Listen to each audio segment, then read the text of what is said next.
Right. So today we're going to be diving deep into The 4-Hour Workweek Okay. by Timothy Ferriss. Awesome. This book has kind of become like the Bible for anyone who is dreaming of escaping the 9-to-5 grind Yeah. and creating a life with more freedom and flexibility. And we're going to be looking at excerpts from the book itself. Okay. We've got real-world examples of people actually living this lifestyle, and we're even going to touch on some of the philosophical ideas behind it. Great. So get ready to rethink your relationship with work, with time, and maybe even like what success means to you. I love it.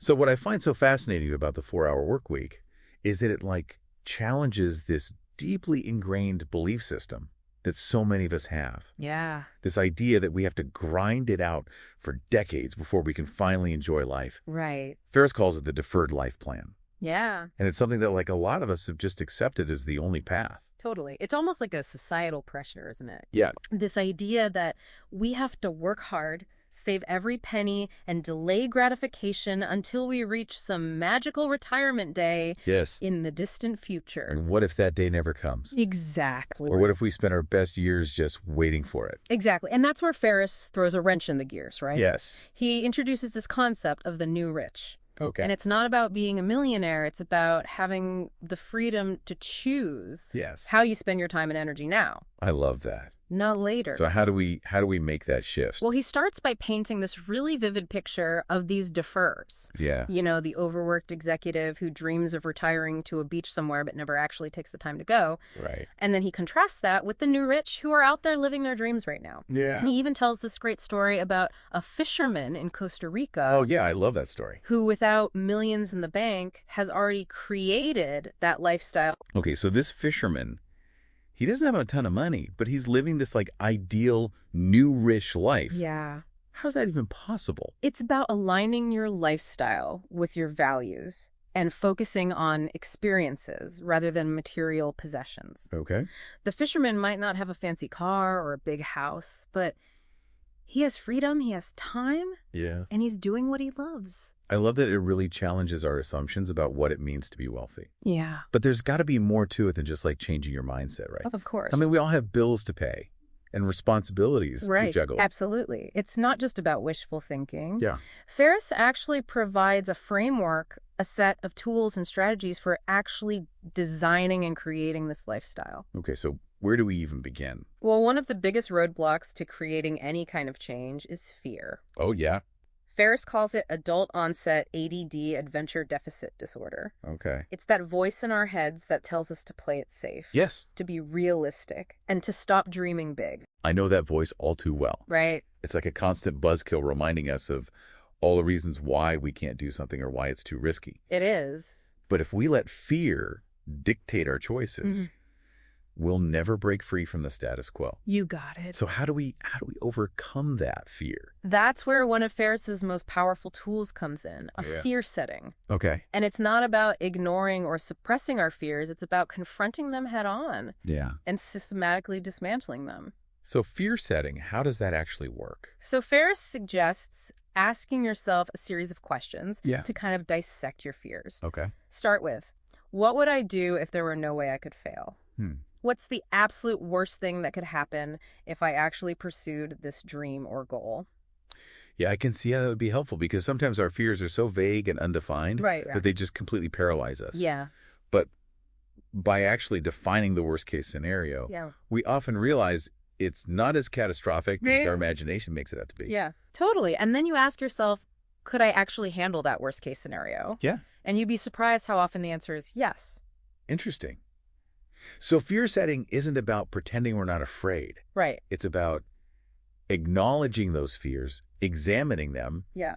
and then developing a plan to navigate them. Exactly. I like it. And Ferriss provides some great examples in the book, like the story of Hans Keeling, Okay. an attorney who decided to confront his fear of risk by paragliding in Rio de Janeiro. Wow. That's taking it to another level. Right, but it's that idea of pushing yourself outside of your comfort zone, Yeah. even in small ways, Yeah. can help you realize that you're capable of more than you think. Totally. And what's so interesting is how That experience for Hans shifted his whole perspective. Yeah. The risks that he had been so afraid of Right. suddenly seemed much smaller. Yeah. And he felt empowered to make bold choices in other areas of his life. It's powerful stuff. So we've identified our dreams. We've used fear setting to Yeah. address those anxieties. Yeah. What's next? Well, that's where elimination comes in. Okay. And it might sound counterintuitive, Yeah. but Ferriss argues that one of the most powerful things we can do is get rid of the unimportant, both in terms of tasks and information. Less is more. Exactly. He actually says love of bustle is not industry. Okay. You can be busy all day long and still not accomplish anything meaningful. Yeah. I'm starting to see where this is going. Yeah. It's not about just working harder. It's about working smarter. Exactly. Identifying the things that truly move the needle Yeah. and letting go of the rest. Okay, so how does that apply to my everyday life? Sure. Can you give me an example? Yeah, absolutely. Yeah. Think about your email inbox. Okay. Do you really need to read every single email that comes in? Probably not. Or are there certain senders, certain types of emails that consistently provide valuable information or opportunities? Focus on those Okay. and filter out the noise. That's a great example. Yeah? It's not about being lazy. It's about being strategic with our time and energy. Right. But what about information overload in general? Well, I know Ferriss is pretty outspoken about his low information diet. he argues that most news is negative, irrelevant to our goals, and designed to keep us addicted to the 24-hour news cycle. Yeah. He even shares this hilarious anecdote about how he once ate 12 cupcakes in one sitting. 12 cupcakes. 12 cupcakes just to avoid watching the news. Okay.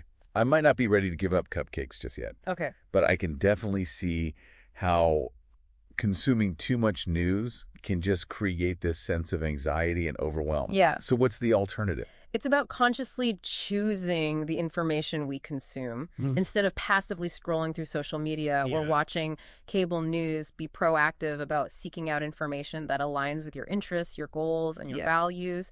Read books, listen to podcasts, have conversations with people who inspire you. Okay, so we've talked about fear setting and eliminating distractions. Right. But let's be honest, most of us still have jobs and responsibilities and tasks that we can't just eliminate. Sure. How does the 4-hour work week address that reality? That's where things get really interesting. Ferriss introduces the idea of outsourcing and automation as key tools for reclaiming our time and achieving what he calls remote control of our lives. I like that, remote control. And he actually has a pretty hilarious example of this in action. He talks about a writer named A.J. Jacobs who outsourced his entire life to virtual assistants in India. What? Everything from scheduling appointments to arguing with his wife. He outsourced arguing with his wife. He did. It's obviously a bit of an extreme example, but it highlights the point that even tasks we might consider very personal can be delegated, freeing up our time and energy for more fulfilling pursuits. Okay, that's wild. But seriously, outsourcing can be expensive. Well, that's a common misconception. Yeah. Ferriss provides tips for finding reliable and affordable virtual assistants. And he argues that the cost of outsourcing is often much lower than we imagine, especially when we consider the value of our time. That's true. Think about it. How much is your time worth per hour? Good point. Okay, but what about those tasks that can't be outsourced? That's where automation comes in. It's all about streamlining routine tasks and processes using technology. Okay. Ferriss recommends tools like Evernote for organizing information, Jot for capturing thoughts and reminders on the go, and online bill pay to minimize time spent on mundane financial admin. So we're eliminating, we're outsourcing, we're automating. Right. Are we starting to get close to that 4-hour work week yet? So we're building the foundation, but there's one more piece to the puzzle. Okay. Mini retirements. Now that sounds a lot more appealing than a 4-hour work week. I know, right? Tell me more. So mini retirements are extended periods. We're talking 1 to 6 months. Okay. Of living in different locations, immersing yourself in new cultures, learning new skills, and basically hitting the reset button on your life. Wow, that sounds incredible. But isn't that something that only rich people can afford? Well, Ferriss actually emphasizes that mini retirements are often more financially feasible than we realize.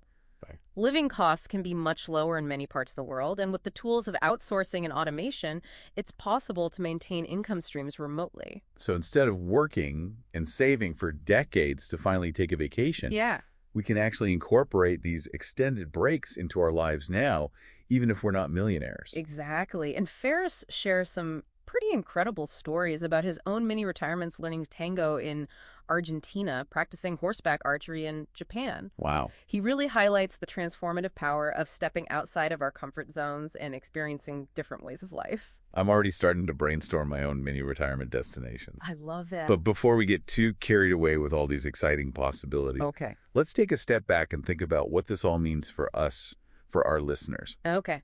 So you've been listening to all of this. What are your thoughts so far?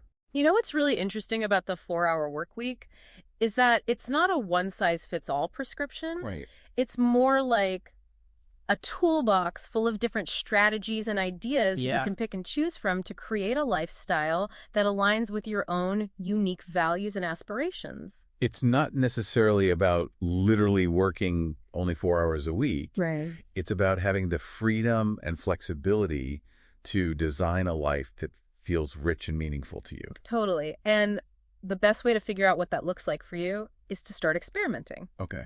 Pick one of the ideas we've discussed today, fear setting, elimination, outsourcing, and give it a try. See what happens. You might be surprised by the results. That's great advice, and it takes the pressure off. Yeah. You don't have to have it all figured out up front. Nope.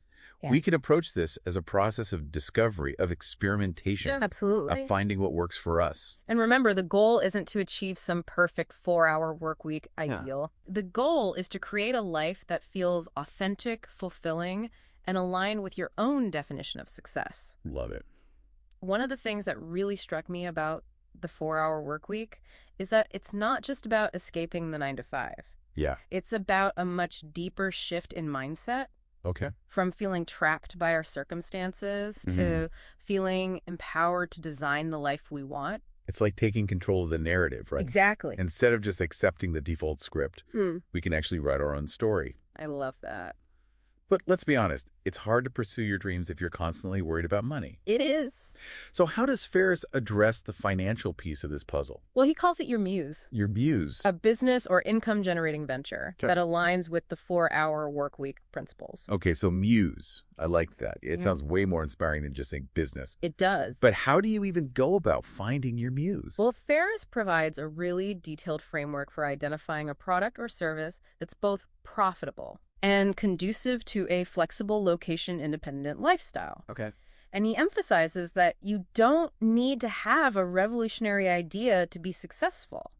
So it's not about inventing the next iPhone. Right. It's about finding a niche market, solving a specific problem. Exactly. And creating something that people actually want and need. He gives some really interesting examples in the book, like Doug, the guy who built a successful business selling sound effects online. Sound effects, really? Yep. Yeah. It might sound niche, but there's a huge demand for high-quality sound effects from filmmakers, video game developers, and even podcasters. That's so interesting. I never would have thought of that. Yeah. It really shows that there are opportunities everywhere if you just know where to look. There are. What other examples does he give? Another great example is Sarah, who created a niche product for golfers, a special type of glove that helps improve grip.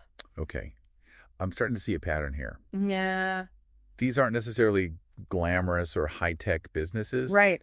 But they're solving real problems for specific groups of people. Exactly. And that's where the opportunity lies. That's where it is. So what's interesting is that both of those people, Doug and Sarah, were able to build these businesses without quitting their day jobs. Right. Or investing a ton of money up front. Yeah. They started small, they tested their ideas, and they gradually scaled up as they gained traction. Okay. That's really encouraging. It makes this whole design your own life thing seem a lot more attainable. It does. But let's say we've got our muse up and running, we're generating income, we're feeling good. Okay. What about all those day-to-day tasks that come with running a business? Yeah. Customer service, order fulfillment, all that stuff. Well, Ferriss wouldn't have us waste our precious time on those things. Okay, good. He walks us through the process of creating what he calls a virtual architecture. Okay. A system of outsourced tasks and automated processes that handle the day-to-day operations of the business. So they're back to outsourcing and automation. We are. But this time, it's not just about freeing up our personal time. It's about creating a system that allows our business to run smoothly. Exactly. Without requiring our constant attention. He talks about using virtual assistants for tasks like scheduling research customer service Sure. and even managing social media, and then leveraging automation for things like email marketing, online bill pay, and order fulfillment. It's like building a business that can run itself even if you're off on a mini retirement in Bali. Exactly. And Ferriss provides really specific instructions for setting all of this up. It's not just vague theory, it's practical, actionable advice. Okay, so this is all starting to sound pretty amazing. Yeah. But I have to ask, what are some of the potential challenges or pitfalls Yeah. that we should be aware of? Of course, anytime you're making a major life change, Right. there are going to be bumps in the road. Yeah. And one of the biggest challenges Ferriss highlights Right. is the need to shift our mindset from a culture of busyness Yeah. to a culture of productivity and effectiveness. He calls it the work for work mentality. He does. That tendency to fill our days with activity, even if it's not actually moving us closer to our goals. It's like we've been conditioned to equate busyness with importance. Yeah. But just because you're busy doesn't mean you're being productive. So it's about learning to prioritize, to delegate, Yes. to focus on the tasks that truly matter, and to let go of the need to constantly be doing Right. something. You got it. It's about being intentional with our time and energy and not just going through the motions out of habit or obligation. Right, and that can be a tough adjustment, It can. especially in a world that often glorifies busyness and hustle. It does require conscious effort to reevaluate our priorities and embrace a more intentional approach to work and life. Yeah. What else? Are there any other potential pitfalls that we should be aware of? Ferriss also emphasizes the importance of setting clear boundaries, both with ourselves and with others. He provides some really practical tips for managing email, phone calls, Yeah. and even meetings, ensuring that we're not constantly being bombarded with distractions. I love the idea of setting boundaries. Yeah, I think a lot of us struggle with that, especially in today's always connected world. we do. But it's so important to protect our time and energy. It is. And it's not about being rude or unapproachable. Right. It's about being clear about your priorities and communicating them effectively to others. He's a big fan of that out-of-office auto reply, isn't he? He is. Setting clear expectations about when you'll be available and when you'll be unplugged. It's a simple but powerful tool for taking control of your time and energy. Yeah. And it sends a message that you're not always at everyone's beck and call. Okay, so for some people, this whole 4-hour workweek thing might seem a little extreme, Okay. maybe even unrealistic. Yeah. What would you say to those people? Well, I think it's important to remember that the 4-hour work week is not a literal prescription. Right. It's more of a philosophy, Yeah. a way of thinking about work and life that challenges us to question our assumptions Yeah. and design a lifestyle that aligns with our values and aspirations. It's not necessarily about literally working only 4 hours a week. Right. It's about having the freedom and the flexibility to design a life that feels rich and meaningful to you. Exactly. And that might look different for everyone. Right. For some people, it might mean starting a side hustle that allows them to pursue their passion. Okay. For others, it might mean negotiating a more flexible work arrangement with their current employer. Yeah. And for some, it might actually mean taking the leap and creating a business Right. that allows them to work from anywhere in the world. The key is to find what works for you, Yeah. to experiment, and to not be afraid to challenge the status quo. I love that. It's so empowering. It is. This idea that we're not just passive victims of our circumstances. Right. We actually have the power to design a life that we're excited to wake up to every day. I agree. So as we wrap up this part of our deep dive into the 4-hour work week, Okay. what are some of the key takeaways that you would want our listeners to walk away with? I think the most important thing is to remember that it's not just about working less. Yeah. It's about designing a life that aligns with your values, your aspirations, and your definition of success. And it's not about following some rigid formula or blueprint. Right. It's about taking the ideas and strategies that resonate with you Yeah. and adapting them to your own unique circumstances. Exactly. It's about being intentional, Yeah. being creative, and not being afraid to experiment. And I think it's also about remembering that it's a journey, not a destination. Yeah. There's no magic finish line Right. where we suddenly achieve perfect balance and fulfillment. Yep. It's an ongoing process of learning, growing, and evolving. I like that. You've hit the nail on the head. Thanks. And the 4-hour work week provides a roadmap for that journey. Okay. It's full of practical advice, inspiring stories, and thought-provoking questions that can help you design a life that feels both fulfilling and impactful. One of the most thought-provoking ideas that I really like Yeah. is the concept of the not-to-do list.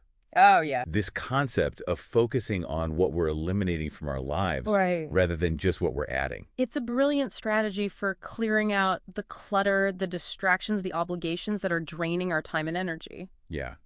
So Ferriss encourages us to ask ourselves, Yeah. what are we doing out of habit or obligation that doesn't truly serve us? Right. What would happen if we simply stopped doing it? Powerful questions. It's about creating space for those things that truly matter. Yeah. The people, the activities, the experiences that bring us joy, meaning, and fulfillment. And that's a pretty powerful shift, isn't it? It is. It's about moving from a reactive mode to a proactive mode. Yes. From feeling overwhelmed and overscheduled Yeah. to feeling empowered and in control. I like it.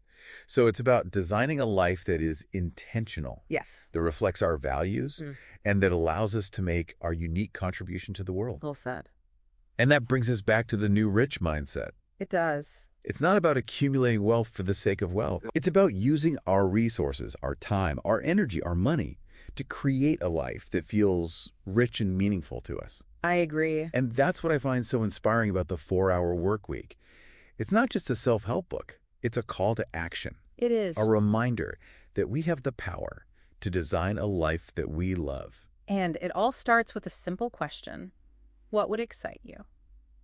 You know, it's funny, as we've been talking about all these ideas from the 4-Hour Workweek, I've started to realize that it's not really about the number of hours you work Right. at all. Yeah, it's about something much deeper Yeah. than just hacking your schedule Yeah. or squeezing more productivity I out get your that. day. It's like Ferriss is challenging us to redefine our whole relationship Totally. with work, with time, Yeah. and even with what success means. Absolutely. He's asking us to question this deeply ingrained belief that we have to delay gratification for decades. Yeah. That we have to put off our dreams Yeah. until some magical retirement date in the future. And it's so easy to get caught up in that deferred life plan, It is. isn't it? Yeah. We convince ourselves that we'll be happy someday Right. when we finally have enough money or enough time. Yeah. But what if that someday never comes? Right.